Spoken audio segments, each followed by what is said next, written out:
Welcome back to Fluent English, the podcast. I'm Georgia. Think in English. And I'm Willem R. Today's episode is really exciting. Welcome to Fluent English, the podcast. Hello and welcome to the Deep Dive. This is the show where we take sometimes complicated topics and we distill the very best insights from multiple sources, and then we present them to you in a way that is clear, actionable, and, well, hopefully fascinating. Our goal is really to give you a shortcut to being truly well-informed without all that stress of information overload. Today's deep dive is very special. It's custom-tailored precisely for you, the dedicated English learner. We know the struggle. We really do. This is for every single person who wants to master English fluency but feels weighed down by the stress, the anxiety, and that paralyzing fear of making a mistake. So today we are focusing our lens on sources that promise not just a method, but the easiest and most natural path to fluency. And it focuses entirely on one idea: comfort over correction. That is the perfect way to put it. Comfort over correction. That's the core of our exploration today. Our mission is very laser focused. We want to extract those key nuggets of knowledge that allow you to just bypass that slow, really tiring process of translating everything in your head. We want you to stop relying on rules and start thinking in English, because when that internal shift happens, the speaking part, it just follows naturally, almost like a reflex. So we are absolutely looking for a shortcut today. It's a shortcut to comfort and to confidence because, as all of our sources unanimously emphasize, fluency is fundamentally about comfort. It's about continuity, not about achieving some, rigid, impossible level of grammatical perfection. We really need to understand what is truly holding people back so we can change those habits immediately. Okay, let's unpack this first big realization then. And honestly, this might feel like a huge weight being lifted right off your shoulders. Yeah. The sources state this very, very clearly. English is not inherently difficult. No, it isn't. So many people around the world learn it successfully. The fundamental difficulty, the sources argue, is created by the way we are taught to learn it. Exactly. It's the method. A way that creates unnecessary struggle, deep-seated frustration, and often just silence. This is such a critical distinction. It changes the whole game. If you, the listener, feel like learning English is hard, you're right, it is hard. But the difficulty isn't in the language itself. It's in the traditional method you were probably taught. Our sources, they pinpoint several common pitfalls of this traditional learning, and we really need to analyze why they are not just ineffective, but actually counterproductive. Counterproductive how? Because they systematically kill your confidence and your desire to speak. Okay, so let's get into those pitfalls. What's the first one? The first major pitfall, and this is often the foundation of formal language education, is the excessive focus on memorizing grammar rules. Yes, the textbook approach. The textbook approach, exactly. Now, don't misunderstand me. Grammar is important, for refinement, for polishing your language later on. But when you are just learning to speak, focusing on the abstract rule, the definition, the 17 exceptions, the technical terminology, it just diverts your brain's resources instead of treating language as a dynamic tool for communication. You treat it like a math problem. Precisely. A complex math problem where you feel you must solve the equation perfectly before you can even utter a single word. That distinction is so important. Language is a math problem versus language is communication. I felt that for years. And when you're in a real-time conversation, you're trying to construct a sentence under pressure, and your brain is just busy cycling through those abstract rules. Is this the present perfect? Wait, does this verb need a preposition? Is this an irregular plural? Yes, that internal calculation, it takes time. So much time. Yeah. And that delay, that pause, it leads directly to the second major struggle we see in nearly every learner. Which is? Translating every single sentence from their mother tongue. Exactly. This is where the fluency engine completely seizes up. If you are thinking a complete perfect sentence in your native language, constructing it there, analyzing it, and then translating it word for word into English, you are forcing your brain to do two separate, incredibly demanding tasks at the same time. It's like running two operating systems at once. That's a perfect analogy. And it instantly kills your speed. It destroys the natural flow, and it makes you sound so hesitant. You're putting a giant, unnecessary speed bump into the flow of every thought before it even gets close to becoming speech. And this whole process, this laborious, high-pressure process, this is the fuel for the third, and I think the most destructive habit of all. A fear. The fear of making mistakes, because the goal was defined from day one as 100% grammatical correctness. the passing grade on the test. The moment you hesitate or you realize you might have used the wrong tense, you self-censor. That internal voice just screams, "Stop, you might be wrong." And what? Dad, she stopped speaking. You stop speaking entirely. You choose silence over vulnerability. Every time. And that self-censorship, that choice to remain silent, that is truly the death of conversational fluency, which then locks the learner into the fourth pitfall. They get trapped in this endless cycle of waiting to become perfect. The "I'm not ready yet" syndrome. Exactly, I'm not ready yet. They feel they must consume every textbook, master every advanced word, memorize every technicality before they're ready to speak in public. But this is an unreachable standard. Yeah. It's an impossible standard. Perfection is an illusion, and pursuing it just keeps them paralyzed and silent forever, always believing they're not good enough. I have to say, that analysis really hits home. I know I struggled with that translation habit for years. And when you engage in those 4 behaviors, obsessing over rules, translating, fearing mistakes, waiting for perfection, the sources show the results are just catastrophic for your learning journey. They are? Your confidence plummets because you feel like you are constantly failing some invisible grammar test. Speaking stops completely because the pressure is just too high. And critically, fluency never arrives. It can't. Because fluency is an action, isn't it? It's a habit, a state of being, not just a state of knowledge locked away in a book. Which brings us to the biggest and most important question we have to answer in this deep dive. What is fluency, then? Yes, what is fluency? If we reject the definition that fluency means 0 mistakes, what are we aiming for? The core insight from the sources is truly transformative, and you, the listener, you need to embrace this today. Fluency is not about perfection or having 0 mistakes. Fluency is fundamentally about comfort and consistent communication. Comfort. That is incredibly simple, but that's a huge psychological shift, isn't it? It's everything. If I, the learner, am told that my goal is comfort, how does that change my daily practice? It changes everything. The goal is no longer to be a walking textbook or a perfect grammatical robot. The goal is to be comfortable enough to express yourself freely, spontaneously, and continuously, even if it's imperfectly. So it's about the flow. It's all about the flow. Think about the effect of comfort. When you're comfortable, you maintain the continuity of the conversation. You don't freeze up. You are effective in communicating your ideas and the small mistakes you make. They tend to become smaller and less frequent naturally over time, simply because you're practicing the flow. I see. This comfort, this ease of continuous output, that is the true functional definition of conversational fluency described in our sources. You are fluent when you can convey your thoughts without undue psychological effort. That psychological shift from perfection to comfort is the key that unlocks everything we are going to talk about today. So let's discuss what the sources are calling the biggest truth about fluency. It's an idea that's so simple that many advanced learners actually overlook it. But if you truly adopt it, it will revolutionize how you approach your English practice. We have to state this fundamental truth very clearly, as it is non-negotiable in the source material. You do not learn a language by studying it. You learn a language by using it daily. That really needs to sink in. Studying grammar books is useful for polishing, for refining, maybe for understanding some technical nuance later in your journey. But it is entirely useless for building the basic muscle memory and the automatic, spontaneous reflex required for real-time speech. It's the difference between reading a book about how to ride a bicycle and actually getting on the bike and, wobbling down the road. Perfect analogy. Only the second one teaches your body the skill. And I love the analogy the sources use to make this principle so relatable because it connects directly back to your own life experience. Yes. Think about your mother tongue. Yes. We, as children, we did not sit down at age 2 with a grammar textbook and study the difference between the active and the passive voice. Absolutely not. That is simply not the natural process of language acquisition. So what was the natural process? The human brain is built to acquire language through exposure and iterative practice, not through academic analysis. We followed a completely natural 4-step progression. First, we listened intensely.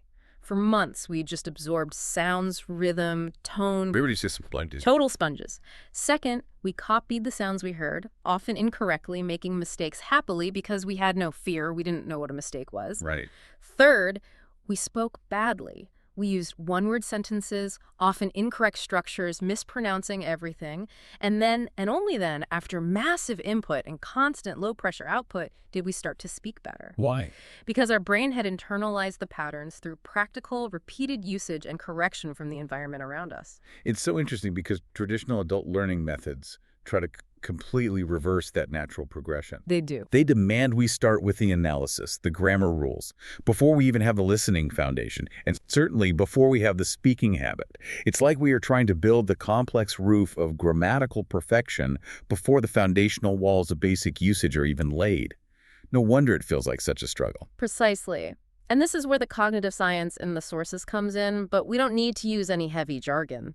Your brain stores different types of information in different ways.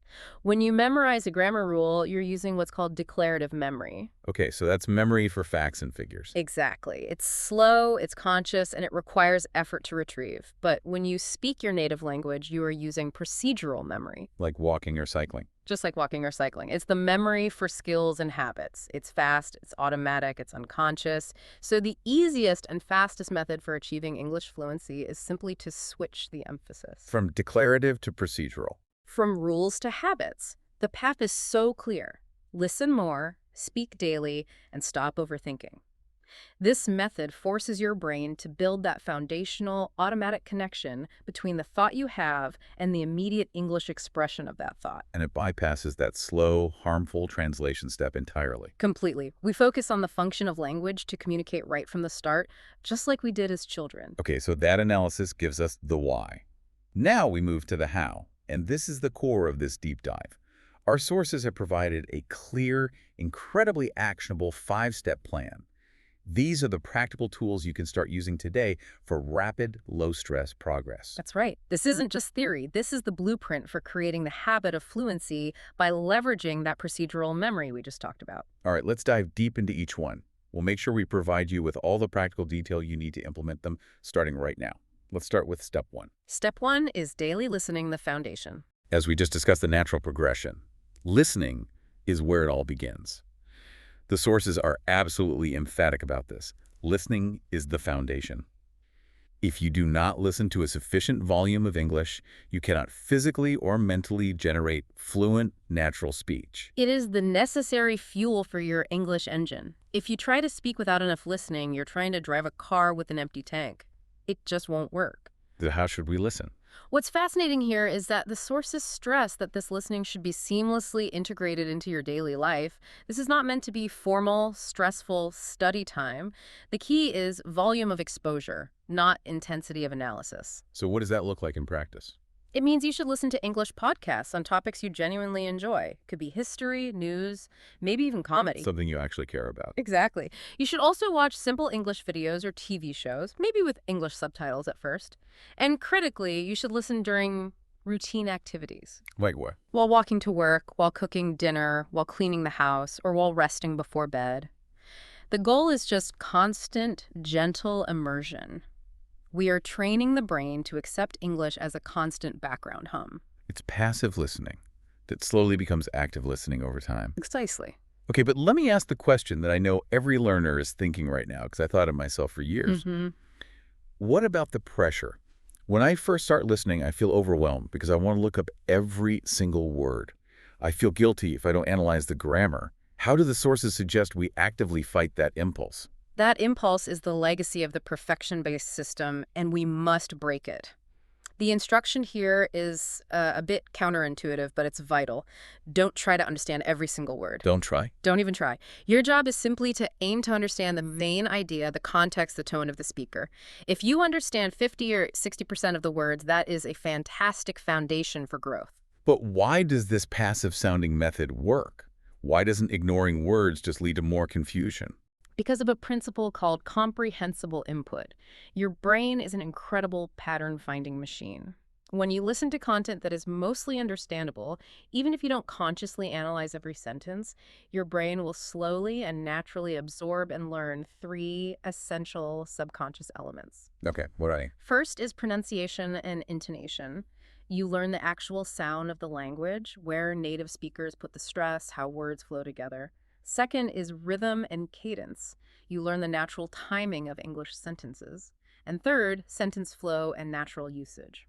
You start to build your mental database of correct usage simply by being repeatedly exposed to it. So you're learning the patterns implicitly without the pressure of a grammar test. Exactly. By focusing on the main idea, you allow your brain to build the procedural memory you need for spontaneous speech. It's learning by gentle, repeated osmosis, and it is far more effective than analyzing a rule book. All right, that's step 1, listening. What's next? Step 2, speak without stopping continuity over accuracy. Okay, so this one directly addresses the single biggest, most terrifying blocker to fluency. That moment of hesitation, that internal silence when the right word is missing. This is the moment where fear takes over. The common reason people stop is simple. They hit a gap and they think, I don't know the perfect word. That pause quickly turns into anxiety, self-doubt, and then complete silence. And we're back to silence again. We are. But if we remember our central message fluency comes from comfort and flow, we realize that the hesitation is the actual problem. The goal here is just to keep the communication channel open, even if the content is a little messy. Fluency comes from continuity, not accuracy. That sounds great in theory, but I can hear the skepticism from our listeners. When I keep making the same basic mistakes, doesn't that just reinforce bad habits? I mean, how do we balance that crucial need for continuity with the eventual need for correction and improvement? That is an excellent challenge. And the sources address it head-on by prioritizing the skill of output first. Think of it like a sports team. Before you can worry about the specific angle of the perfect shot, that's accuracy, you must first be able to run around the field and handle the ball continuously. That's continuity. If you stop every time you make a clumsy pass, you never build stamina. You never build stamina, you never get in the game. So what's the practical alternative when that perfect word is missing and you start to panic? The sources are very clear. First, use simple words. If you can't remember the word magnificent, just use good or nice. Fluent speakers choose simplicity when they're under pressure. They don't hunt for complexity. Okay, that makes sense. Second, use short sentences. It is drastically better to say 3 short, clear, simple sentences than 1 long, complicated sentence that just collapses halfway through. So the main goal is just to keep talking. The primary, non-negotiable goal is to keep speaking and maintain the thread of communication. So we have to train our brain that the cost of silence is much higher than the cost of a simple mistake. Exactly. And here's the specific solution provided in the sources that is a true game changer for managing those painful gaps. Instead of stopping, freezing, and allowing your brain to switch back to your native language, the sources strongly recommend using filler phrases to buy time and maintain momentum. Filler phrases. Like what? Well, we can use functional phrases depending on the context. Casually, you might say, well, I mean, it's difficult to explain, or what I'm trying to say is, huh. But the most powerful, explicit example provided for moments of true lexical panic is this phrase. I don't know the exact word, but what I mean is. Ooh, let's analyze the power of that specific phrase, because that feels brilliant. It is brilliant because it's metacognitive. By using it, you communicate 3 things to your listener and, more importantly, to your own brain simultaneously. What are they? 1, you maintain momentum by speeding. You don't go silent. 2, you acknowledge the technical difficulty transparently. You admit you're missing a word, which lowers the pressure. And 3, you immediately prioritize the ultimate communication goal, the meaning. This trains your brain to prioritize output and connection over perfection in the moment. So you keep the fluency engine running. You keep the engine running, and by doing that, you give yourself time to find a simpler word or to rephrase your thought rather than defaulting to silence. This is active communication management. I love that. Okay, so we listen daily, we speak without stopping. What's step 3? Step 3 is using ready-made phrases or chunks. So if step 2 is about maintaining speed, step 3 is about achieving a natural sound. This is where we unlock sounding fast and natural, which is usually the hallmark of a fluent speaker. It is a massive shortcut, and it connects perfectly to that idea of procedural memory we discussed earlier. How so? Well, the sources explain that native speakers do not build every single sentence from scratch, word by complicated word. They rely heavily on these prefabricated language chunks. That makes you sound fluent quickly. Very quickly, because it reduces the mental load dramatically. A chunk is essentially a phrase, a set of words that always go together, which you can just insert quickly into any conversation without having to consciously think about the grammar inside the chunk. So you treat the whole phrase as just one word. Exactly. Think about it. When you learn the chunk, I don't mind, You don't calculate the negative, the contraction, or the verb form. You just pull it from your mental hard drive as a single unit.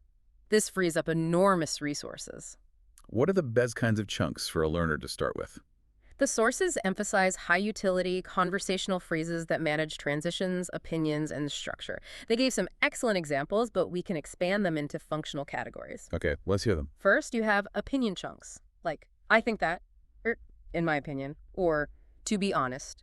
Then you have reason chunks. The reason is that depends on. Then transition chunks. On the other hand, what's interesting is, what let me explain. And finally, things like confirmation chunks. Exactly. Yeah. Ooh, or that's a good point. That is immensely practical. Think about a phrase like, in my opinion. If you know that as one single unit, you don't waste any time checking if you need on or at or in or for. Right. It's one solid block of language ready to go. It's like having a library of pre-built sentence beginnings. And the learning strategy is deceptively simple, but incredibly powerful. Learn 5 new phrases per week and consciously use them again and again. So repetition is the key. Repetition is the secret. You have to repeat them out loud in context dozens of times until they become automatic part of your procedural memory. This practice makes speaking feel easy, fast, and contributes immediately to sounding fluent and natural. You will feel yourself gaining speed almost instantly. So analytically speaking, what's happening in the brain here? Analytically, these chunks handle the structure and transitions in the conversation. They're like the conversational scaffolding. By automating the beginning and end of your thoughts, you free up vital mental space for the specific vocabulary and detail you need to communicate the middle of the sentence. So it's effective resource management for your brain. Exactly. You're only spending conscious effort on the truly novel part of your speech. Okay, this is all so actionable. We've got listening, continuity, and chunks. What is step 4? Step 4 is a big one. Talk to yourself daily, building the English brain. Now, this is the step that might sound a little strange to people, but the sources argue it's the most powerful technique for eliminating pressure and accelerating that process of thinking in English. It is, because this technique directly addresses that translation habit. The primary purpose of this self-talk is to build the crucial process of thinking in English.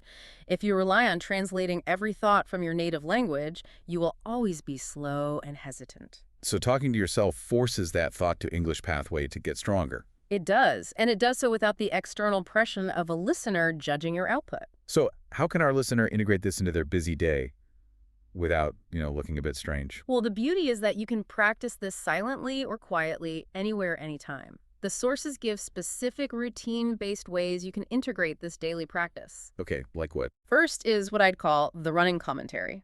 Simply describe what you are doing in the moment. For example, now I'm making tea. I forgot the sugar. I must add the milk first. Or, I'm waiting for the bus and it's 5 minutes late. Exactly. Then there's the planning monologue. You can talk about your plans for the afternoon or the next day. First, I need to call my client, and then I will go to the market. And finally, the reflective monologue. You can explain your current thoughts or react to something you just saw. I need to finish my work before 5 p.m. because that meeting took too long. Or, that commercial was quite funny. I wonder what they were selling. I could just imagine a listener walking into the supermarket and mentally narrating their grocery list in English. It's low-pressure, high-repetition practice. Absolutely. And the benefit of this private practice is immense. No fear, no pressure, zero embarrassment. It allows for high repetition, low-stress use of the language, which, again, is absolutely essential for habit formation. And when you start building that habit of internal communication in English, external communication becomes 1,000 times easier. Why? Because you are no longer trying to construct a sentence from scratch under pressure. You're simply voicing thoughts you already processed and rehearsed in English seconds before. you're just externalizing your internal monologue. That's all it is. Okay. So that brings us to the final step. Step 5. Step 5 is accept mistakes, the fear barrier. We arrive at the final and perhaps the most psychologically important step. This directly addresses the fear barrier that we identified as the true killer of fluency right at the beginning. This step is permission, motivation, and practical strategy all rolled into one. And we need to state the core message directly and unequivocally, just as the sources intend. Mistakes are not your enemy. Fear is. The mistake itself doesn't cause any long-term damage. It's the fear of making the mistake that prevents you from practicing the language at all. That fear is your only true prison.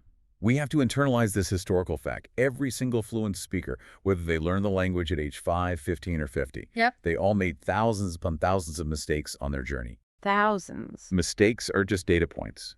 They are proof that you are using the language dynamically, that you are learning, experimenting, and growing. If you are not making mistakes, it just means you are not talking. And if you are not talking, you are not learning to be fluent. And the consequence of hesitation is so clear. We have to drill this home. If you wait to be perfect, you will never speak. You have to break the paralysis of analysis. The final, empowering, and simplest rule from the source material is this: speak first, correct later. That is a fundamental reversal of the traditional grammar-focused mindset, which demands correction before speech. It is a critical reversal. This is the easiest rule for fluency acquisition because it prioritizes the action over the refinement. Once you have spoken, the listener has received your message, and your brain has practiced the physical, procedural act of speaking. The priority communication is achieved. So you can analyze the error later. You can. Maybe you note it down, or maybe a patient native speaker will gently correct you. But the continuous output, the consistent communication, even if it's flawed, is the critical factor for success. We prioritize the flow of communication every single time over the perfection of the grammar. Every single time. This attitude shift is the liberation you need to finally become fluent. Okay, we have covered the 5 essential steps. Listen intensely, maintain continuity, use chunks to speed up, talk to yourself, and accept mistakes as data. Now, the sources provide us with a brilliant, simple, actionable plan that puts all these steps together into a manageable daily routine. A routine that requires surprisingly little time commitment. The key word here is consistency without pressure. We are deliberately rejecting the idea that you must dedicate 8 hours of intensive, high-stress study. Right. We're talking about integrating English usage into your existing life so it becomes a foundational habit, not some heavy burden that you dread. So what does this routine look like?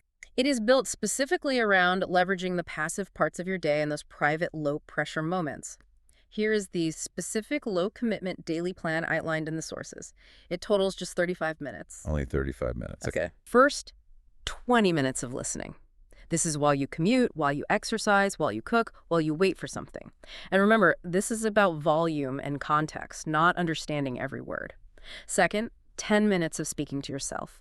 Describing your tasks, planning your day, reacting to the news internally. This builds that crucial thinking in English habit. And finally, just 5 minutes of using your new phrases or chunks. This could be repeating your 5 new phrases for the week out loud, writing them in simple sentences, or finding a quick opportunity during the day to use one in a low-stakes conversation. That is incredibly encouraging. If we tally that up, we're talking about just 35 minutes a day. That's it. That is often less time than people spend scrolling social media, yet it targets all 5 critical areas for successful procedural fluency acquisition. And the philosophy behind this routine is equally important. It is deliberately designed to strip away the pressure. There is no heavy study requirement. Just the requirement of consistency. Just that. If you show up for 35 minutes every day, and you maintain that core mindset of continuity and comfort, you will find yourself moving toward fluency naturally and inevitably. It's the small daily action, the persistent habit, that produces the massive transformative result over time. And remember that these 35 minutes are additive. Once you start listening for 20 minutes, your brain is already processing the language. When you speak to yourself for 10 minutes, you're already using the patterns you heard. The process builds on itself. And the sources promise results. They promise that this simple daily commitment, maintained consistently, will lead to observable improvements in comfort and speed within just 3 months. I think the biggest challenge for many listeners might be accountability. If I'm only speaking to myself, how do I know I'm improving? How do I motivate myself to keep this low-pressure habit going? That's a very practical and important question. The motivation comes from 2 places. First, the shift in your internal monologue is its own reward. When you realize you just spent 5 minutes thinking about your afternoon plans entirely in English, that is a huge internal victory. I see. Second, the sources suggest simple internal tracking. If you are learning 5 new chunks a week after 1 month, 20 new phrases, you will feel this power when you enter a conversation, and those chunks deploy automatically, making you sound fast and effortless. So improvement here is measured by a growing sense of comfort and a reduction in hesitation, not just a score on a test. Exactly. It's focusing on the feeling of ease rather than the fear of evaluation. The ease of communication is the metric. It's a sustainable and, well, joyful path to fluency, which is a massive contrast to the stressful academic path many of us started on. We have covered a great deal today. We've moved from the destructive habits of traditional study, the fear, the grammar obsession, the translating to a practical daily path based entirely on comfort, consistency, and usage. The biggest takeaway, the single message we want you to internalize and carry forward, is that fluency is first and foremost an internal psychological shift, and only secondarily an external skill acquisition. Let me provide the final summary and the provocative thought for you to carry into your day. English fluency is not magic. It is simply a habit. It is a procedural skill, like learning to cook or drive. If you listen daily, speak daily, and you make the conscious, deliberate decision to stop fearing mistakes, if you commit fully to continuity over perfection, fluency will arrive. Naturally, inevitably, and easily. You're fundamentally redefining your relationship with the language. You're changing it from a fearful judge to a daily companion. You have the map, you know the easiest path, and you have the simple 35-minute routine. The easiest way to fluency starts with the first step, which is always the act of speaking. Stop waiting for perfection. Start today. Start simple. And above all else, never stop speaking. If this deep dive was helpful for you, please like, subscribe, and share this podcast with other English learners. It truly helps us reach more people who want to become comfortable and confident in English. See you in the next deep dive.